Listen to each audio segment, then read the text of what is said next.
好，欢迎收看，欢迎大家收看，欢迎收看，欢迎大家收看，欢迎收看，上海日报。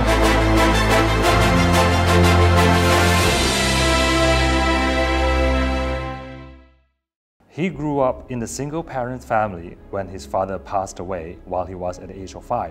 This upbringing helped him to be self-reliant and set a goal to replicate his late father before the age of 33. He has more than 10 years of experience in the engineering industry and decided to start a business because of his mother. Let us welcome from Asia Pneumatic Engineering Services Centre Berhad, Mr. Ivan Yoong.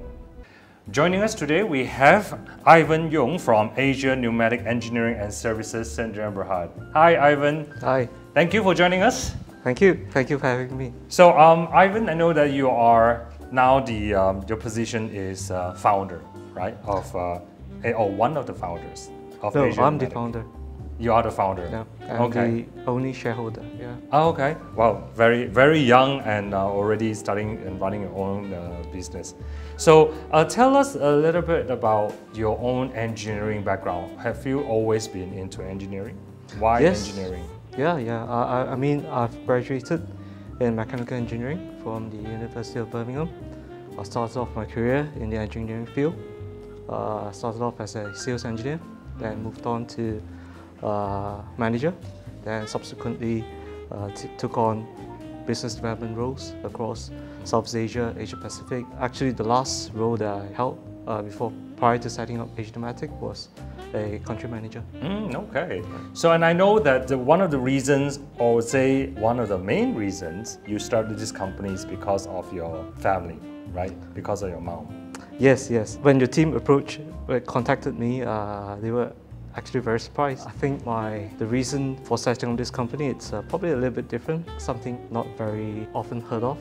Well, basically I set up this company to keep my mother occupied. Oh wow, that's a very big dream, a very big responsibility to keep your mom occupied. Yeah. But has it always been at the back of your mind that one day you're gonna start your own business and be a boss of your own? Well, to be frank, it hasn't occurred to me. I had a relatively successful career, as mentioned.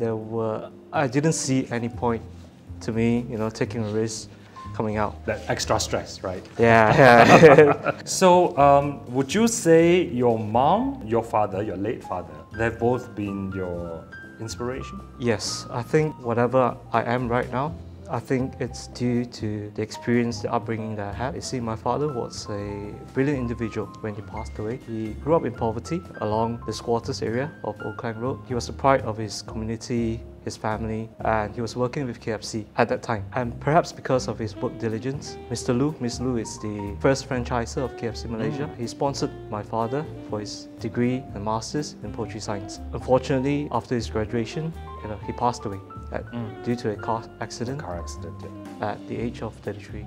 At the age of 33. Yeah. And at the time, the entire family was with him in the US, right? In the Yes, States. we were living in a small town called Raleigh, that is in the North Carolina County in the United States. Yeah. Okay. So how did that impact you as a 5-year-old, your father's passing? Well, to be honest, when he left, me and my sister, younger sister, both obviously very young. I was 5 years old. My sister was barely 3. It didn't occur to us, to be honest. But subsequently, when we grew older, when we realized what happened, it sort of formed us to where we are now. In how? Well, I can't speak for my sister, but I'll speak on behalf of myself. I have this subconscious drive. I think I'll call it drive. Because my father passed away at 33. So I have that drive to achieve whatever, or at least be close to his achievements by the age of 33. Hence the number 33 means something to you. Yes. And I'm 33 this year. Ah, okay. So would you say you have already achieved what you set out to be? Some people would say yes, some people would say no. For me personally, I say no. Why? I like to keep the notion, I like to keep the drive to keep me going. So that be a disappointment to yourself that you have not achieved what you set out to be at the age of 33?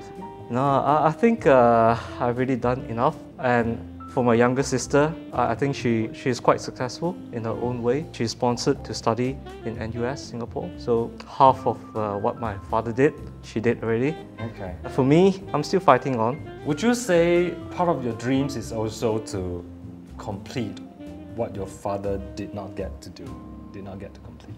No.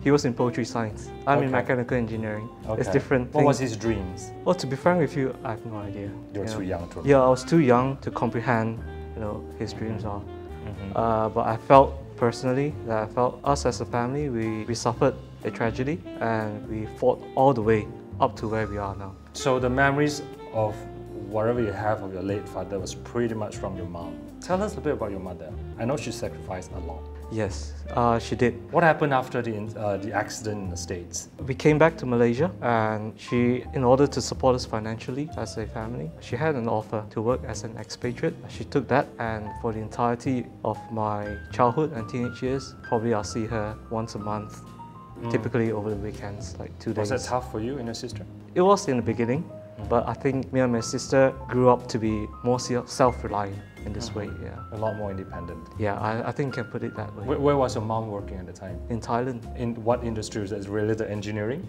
No, she was in the rubber industry. Rubber industry. Okay. So that means the background between your mom, your dad, your late father and yourself is very different, it's like completely different.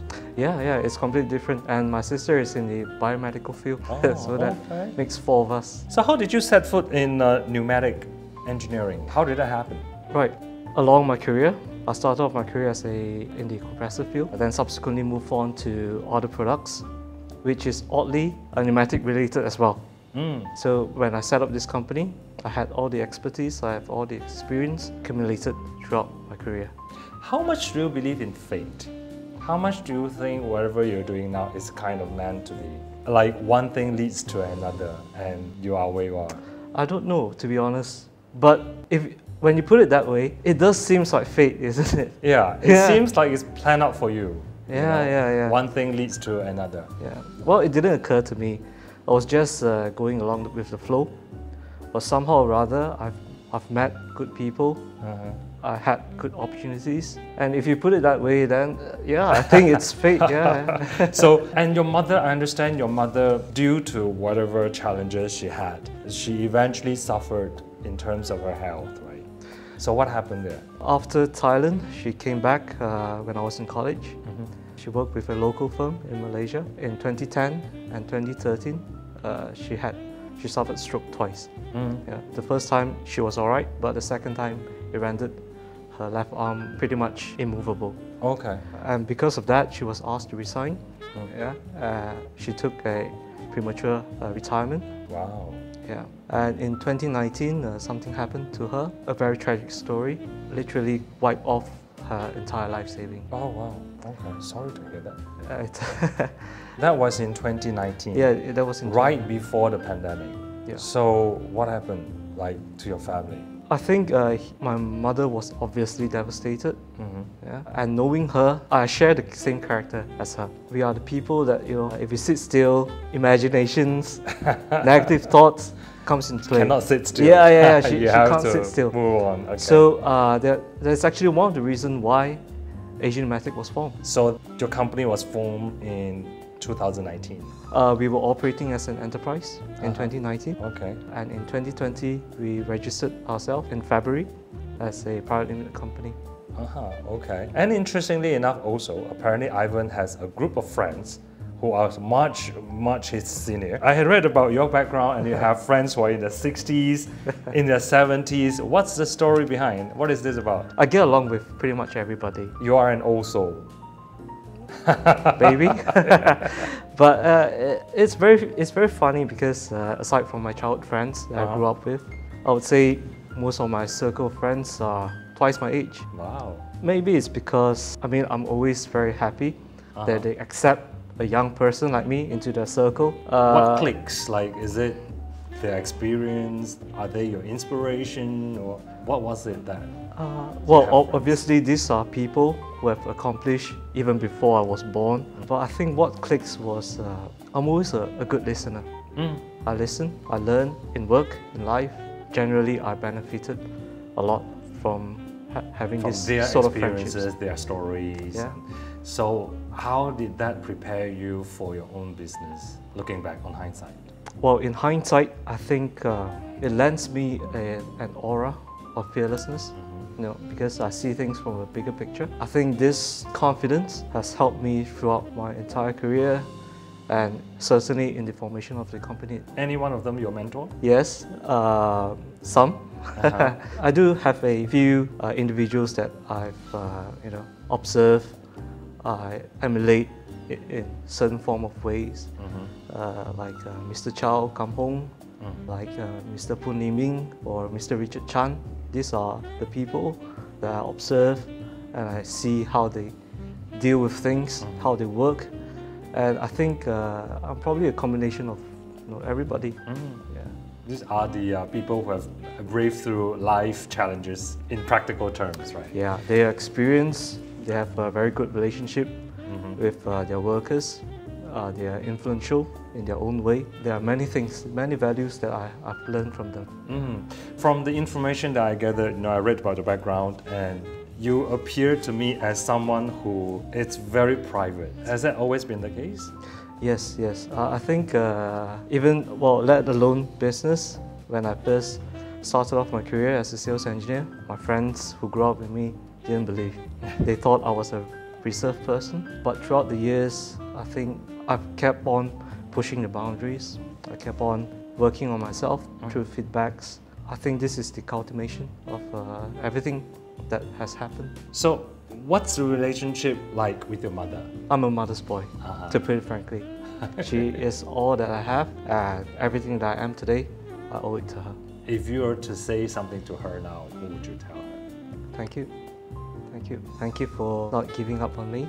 Obviously, I've been here and there. Okay. But I think she was the only one who has the confidence to see me succeed. What makes you say not giving up on you? What makes you think at one point she could have given up on you? I wasn't really academic, to be honest. I was too distracted by something else. Yeah. Okay. The college life, right? Yeah, the college life. Yeah. But all these years, she has never gave up. Okay. And it came to a point where I realized that also, and I started to work. Fortunately, I've completed my degree with flying colours. So where was the turning point when you were still in college? There was this incident. I got myself in a little bit of trouble. And reflecting upon that, I was too immature. It was very childish of me to act upon what I did. But of course, I came back up from that. Okay. That was the turning point when you graduated from University of Birmingham with the engineering degree. Yeah. I think you're doing pretty well. I mean, you graduated at the age of 22. At 25, you're already a sales manager after merely working for 3 years, right? And then by the age of 30, which is like 8 years upon graduation from college, you're already a country manager. And 10 years after graduation, you own your company. That's a great achievement. Where's the driving force coming from? Have you always been a driven person? Partially, yeah. With the incident I've mentioned, with my father's passing, and then me your mom had having to the drive, go away, here and there. I think I had the drive, definitely. And I think, although I did struggle in my first year, at the start of my career, I struggled at sales. Yeah. I wasn't a good salesperson at all. So I was demotivated. That was in year 2019? No, it was 2010. Oh, you mean while you're still working for people? Yes. Okay. When I started as sales, I was a terrible salesman. I mean, you're from engineering background, Yeah. Sales, it's probably the least desirable career path for an engineer. Anyways, well, sales it was. I was dejected. I felt low in confidence. I lost my confidence. I didn't thought I was cut out to be in sales until one day I realized there are actually many forms of sales. So apparently the sales that I was doing was the conservative part, the conventional sales approach, the pit bull style. I'm not a fan of it. That's why, hence I struggled. But upon realizing that there are many types of sales approach that I could practice, there are facts and figures, there are relationship type, you're networking type. As soon as I realized that and I put it into practice, then my career path just went straight up. Yeah. Okay, which again, interestingly, it does sound like something that is meant to be, yeah, to prepare you for now where you're running your own business. I'm sure you'll find it very handy to know about sales skills, right? I think throughout my career, I've always been given very high expectation, very heavy responsibilities. Throughout my career, I've been appointed to either start up my division or start up launch a new product or penetrate into a new market. Hence the country manager in 8 years, another great achievement. So now let's fast forward today, or rather to the year 2019. That's when you guys incorporated your business into Sdn Bhd, right? 2019 we were operating as an enterprise. Okay. It was only in February 2020. Last year. One month right before the lockdown, the pandemic. Yeah. So what happened? Did it scare you when they announced about the lockdown? I don't know if I were to put it this way. We were at the right place at the right time, although it's a very wrong time. But we as a new company, what we have is adaptability, and that is what you need in these current circumstances. Okay. So what was the first thing you did? Online. You moved online. Yeah. But engineering business is a very on-site, it's very hands-on. You have to go and solve problems, the client's problems. How did you do that? Of course, there are certain of our products that has to be on-site. But there are other products that we have that we can trade through e-commerce platform. Okay. Yeah. How about in terms of servicing? It depends on the requirements. The contacts are all there. Okay. And as a company, our motto is replace our customer first. Customer satisfaction, actually, that's our motto. Yeah. Okay. Because coming from me personally as an engineer, and my team are all engineers, we know how an engineer would think. Imagine yourself in the plant, wearing a PPE, with goggles, safety boots, very hardy stuff. The least thing that you want to do is to listen to a sales pitch. Am I right? Yeah. So we incorporate that into. I introduce a system for my team that we educate. In fact, we have a portal just for learning purposes. Online, isn't it? This education online. Is through online. Yeah, through online. Even if we meet face to face, it's always our SOP. Okay. Yeah. So how many percent of the business is now online? I would say not much. It's probably 10-20%. Okay. Yeah. Which is still pretty good considering it's only like slightly more than a year. So would you say something good does come out of this pandemic and the lockdown in terms of business? No. Okay. No. I think we as a company, we adapt to the circumstances. Obviously, it wasn't good for anybody. I think we make do with what we have. How do you see this pandemic could have or would have changed your business model? You mean if the pandemic doesn't happen? I mean, given this, they call it the new world, after this COVID-19, because obviously a lot of things will be changed or have changed, and certain things will not go back to the old ways. So how do you see this affect your business? We are still in pretty much a very transitioning period, but whoever thought of a new idea, he would succeed probably. Yeah. Would you say you are like in the front spearheading this change? No, one of those? I don't think I'm in a position to say so. Well, I read about the background, and it seems like you are doing a little bit similar to like online shopping kind of format for engineering, which is something very new. Tell us a little bit about that. Well, we are on several e-commerce platforms, but it's not, obviously it's not for... It's more like a B2B. Yeah. Like Industry to You or EE Central. These are very engineering specific related platforms. Which is also something very new for engineering, because engineering is like, whenever people talk about engineering, it's like, oh, the boring thing. So would you say you're someone who is rather innovative? Yes, I think so. I think I was raised in a generation between the gap where you have the people from yesteryears, how they do things, and you have the millennials or the Gen Z doing different things. The digital age. Yes, so I'm caught right in the middle. The best of both worlds. Yeah, I suppose you could put it that way. Yeah. So I understand how they work here, and I understand how they work here. So I think I would say I incorporated both worlds together. Okay, so that's where the innovation is, right? Yeah. So, and I also understand that despite the being a new company, you guys have also been given awarded some project from some Japanese manufacturing. Right. After a few months in, since our inception as a privately limited company, JITRO, which is a Japanese external trade organization, they actually approached us, and upon several evaluation tests, and here in Malaysia and also in the HQ in Tokyo, they were confident of our potential. They were confident of our vision, that they more or less shortlisted us to forward our profile to conglomerates, to companies, manufacturers in Japan. Yeah. That's something, because we all know how meticulous it is, you know, how particular the Japanese are when it comes to engineering. Yeah. And for them to acknowledge a Malaysian new firm, you know, a firm that's only been around for like a few years, Yeah. I think you should be really proud of yourself. That's something. That is a great achievement. Yeah, I mean, the 1.5-year-old company, it's you know, it doesn't lend credibility. Yeah. Let's be frank. Correct. But I think how we do things, we have a certain level of maturity as a company.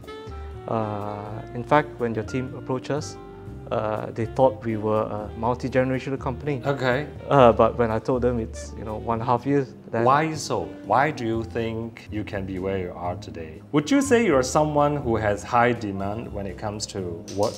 yes, privately I am a very approachable person.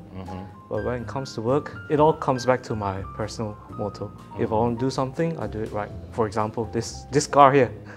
I play football. Okay, because whatever I do, sports, friendship, business, it's always 100%. And it has led to this. Okay. Yeah.